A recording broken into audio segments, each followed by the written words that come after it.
अब है प्रश्नावली 3.2 का 10वां प्रश्न।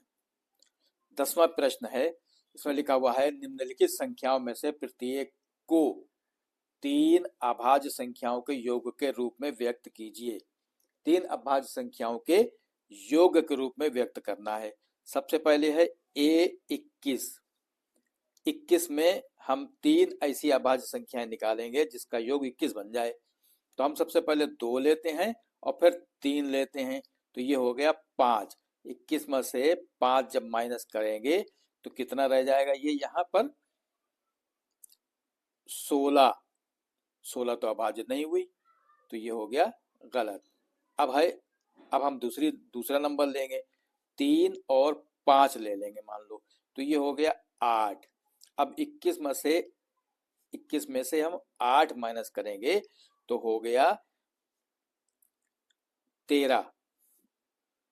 21 में से 8 माइनस कर देंगे तो 13 रह जाएगा। 13, 3 प्लस 5 प्लस 13, इनको टोटल करेंगे तो ये हो जाएगा 21। ठीक है, ये सही हो गया। अब है बी प्रश्न है 31। अब 31 में क्या करेंगे, हम यही गिनतियां ले लेते हैं। 3 5 पहले ले लेते हैं, 3 और 5। ठीक है, इनको हम टोटल कर लेते हैं, होगा 8। अब 31 में से जब 8 माइनस करेंगे तो ये बचेगा 23। कौन कौन सी संख्याएं हुई, 3 प्लस 5 प्लस 23, तीनों अभाज्य संख्याएं। यही अभाज्य 5, यही अभाज्य 3 अभाज्य संख्याएं पूछ रहा है ये, इसका भी आंसर ये हो गया। ठीक है ना। अब है सी है 53। अब 53 में क्या करना है, 53 में हम निकालते हैं कुछ संख्याएं, जैसे 7 लेते हैं प्लस 11 लेते हैं, और 7 और 11 को हम 53 में से 7 11 हो गया 18, 18 को 53 में से हम माइनस करेंगे तो कितना बचेगा, 8 5 13 दी, तो 5 आ गया यहाँ पर। 5 अगर है तो ये अभाज्य नहीं रही, क्योंकि अब बाकी जो रहेगा 4 में से 3 35, 5 7 35 होगा, तो ये भी नहीं, ये नहीं आएगा। अब 11 प्लस 13 लिखते हैं, तो 3 और 1 4, 2 24 हुआ। हम 53 में से 24 जब घटाएंगे तो ये रह जाएगा 9 4 13, 3 में 13 में से 4 गए 9 बचे, इधर रहेगा तो 29, ये आ गया, सही हो गया। 11 प्लस 13 और प्लस 29, ये जब हम जोड़ेंगे तो 53 बनेगा। 9 3 12 और 1 13 के 3 हासिल लगे, 1 2 और 1 3 और 1 4 और 1 5, 53 बन गया ये। अब है डी, ये हो गया आंसर, हो गया आपका ये तीनों संख्याएं हैं, अभाज्य संख्याएं। डी में क्या है, 61। अब यहां पर भी हम यही करेंगे, यही दोनों नंबर ले लेते हैं, या ले लेते हैं हम, लेके देखते हैं। 11 प्लस 13, ये हो गए 14, 24 है। 11 प्लस 13 बराबर 24। अब 61 में से 24 माइनस करेंगे तो कितना बचेगा, 1 में से 4 नहीं जा सकता, तो 2 11, 11 में से 4 के बच्चे 7, यहाँ रहेगा 5, 5 में से 2 गया 3, 37, बिल्कुल सही आ गया। 11 प्लस 13 प्लस 37, ये तीनों अभाज्य संख्याएं, इनका योग 61 हो गया, आ ही गया। ठीक है, समझ में आ गया इतना। ठीक है, यह है प्रश्नावली 3.2 का 11वां प्रश्न। प्रश्नावली 3.2 का 11वां क्वेश्चन। अब 11वें क्वेश्चन में कह रहे हैं कि 20 से छोटी अभाज्य संख्याओं के ऐसे 5 युग्म लिखिए जिनका योग 5 से विभाज्य हो। ठीक है, 5 पूछे हैं, 5 युग्म, 20 से छोटे हों, सभी अभाज्य हों और 5 युग्म हों, ऐसे 5 युग्म जिनका योग 5 से विभाजित हो जाए। युग्म मतलब जोड़ा, 2 संख्याएं, जैसे अब नंबर पहला हम लिखते हैं, यहाँ पर पहला युग्म हम लिखते हैं 2 + 3 = 5। तो 2 और 3 का युग्म है जो 5 से विभाजित है, जिनका योग 5 से विभाजित है।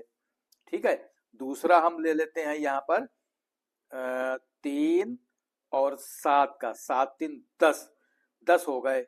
ऐसे योग हो जाए जब 5 से विभाग हो जाए, 5 से भाग हो जाए, ये हो गया 5 से विभाजित हो जाएगा ये 10 नंबर जो है। अब तीसरा है, तीसरे में लिखा हुआ है वो सॉरी तीसरे में दिया जाएगा 7 और +13। देखो दोनों अभाज्य हैं, 7 भी अभाज्य 13 भी अभाज्य, इसमें जो भी संख्या ले रहे हैं हम सब अभाज्य संख्याएं हैं। 13 और 7 का योग होगा 20, और 20 जो है वो 5 से विभाजित है। ठीक है, अब है चौथा, हम चौथा युग्म ले लेते हैं। चौथा युग्म ले लेते हैं, एक 13 ले लेते हैं और दूसरा ले लेते हैं 17। ठीक, 13 और 17, 13 17 जोड़ेंगे तो ये हो जाएंगे 30। 30 जो है वो 5 से विभाजित है, डिवाइड है, 30 जो है वो 5 से विभाजित हो जाते हैं। अब हम आखिरी पांचवा युग्म ले लेंगे, 5 युग्म है ना, पांचवा युग्म ले लेंगे। पांचवा युग्म ले लेंगे हम 11 + 19, ये भी 30 हुए। 11 + 19 दोनों अभाज्य संख्याएं हैं और दोनों 20 से नीचे हैं, दोनों का योग 30 है। 30 जो है 5 से डिवाइड होता है।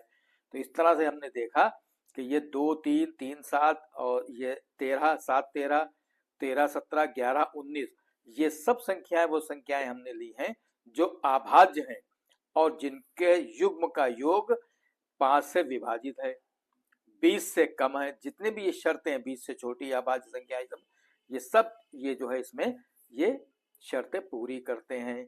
ठीक है, ये आपका 11वां क्वेश्चन हो गया।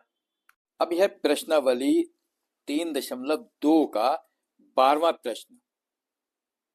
12वां प्रश्न है, इसमें लिखा है निम्न में रिक्त स्थानों को भरिए। ये जो रिक्त स्थान है इनको भरना है। कैसे भरना है? वो संख्या जिसके केवल 2 गुणनखंड हो एक कहलाती है। क्या कहलाती है? एक जिसके 2 गुणनखंड हो केवल, वो अभाज्य संख्या कहलाती है। हमने इंट्रोडक्शन में बताया था कि वो संख्या जो एक और स्वयं अपने आप से डिवाइड होती हो वो अभाज्य संख्या होगी। यही यहाँ कह रहे हैं 2 गुणनखंड हो जिसके, यानी हर संख्या के कम से कम 2 गुणनखंड तो होते ही हैं। जिसके केवल 2 गुणनखंड होते हैं वो अभाज्य संख्या होती है। वो संख्या जिसके 2 से अधिक गुणनखंड हो वो भाज्य होती है। जो भाज्य होती है। एक न तो अभाज्य है और न ही भाज्य है। हमने अभी क्वेश्चन बताया था, जो दूसरा चौथा या 5वां प्रश्न बताया था, उसमें हमने बताया था कि इसकी कोई वैल्यू नहीं है। एक की कोई वैल्यू नहीं होती है। चौथा प्रश्न ने बताया था, उसमें एक को हमने गोला बना दिया तो बता दिया इसकी कोई वैल्यू नहीं होती है। सबसे छोटी अभाज्य संख्या 2 होती है, सबसे छोटी भाज्य संख्या 4 होती है और सबसे छोटी सम संख्या 2 होती है। 2 जो है वो सम भी है और अभाज्य भी है। और 4 सबसे छोटी अभाज्य इसलिए है, 2 भाज्य संख्या इसलिए है, 4 सबसे छोटी, 2 अभाज्य संख्या है, 3 अभाज्य संख्या है, 3 के बाद 4 आता है, 4 भाज्य संख्या है, इसलिए ये सबसे छोटी संख्या है। ये आपका 12वां प्रश्न खत्म हुआ, समाप्त हुआ। अब अपने एक्सरसाइज की इसकी पूरी की प्रैक्टिस करें खूब और खूब मेहनत करें। कोई इसमें दिक्कत हो, कोई परेशानी हो, आप कमेंट बॉक्स में लिखकर हमको पूछ सकते हैं।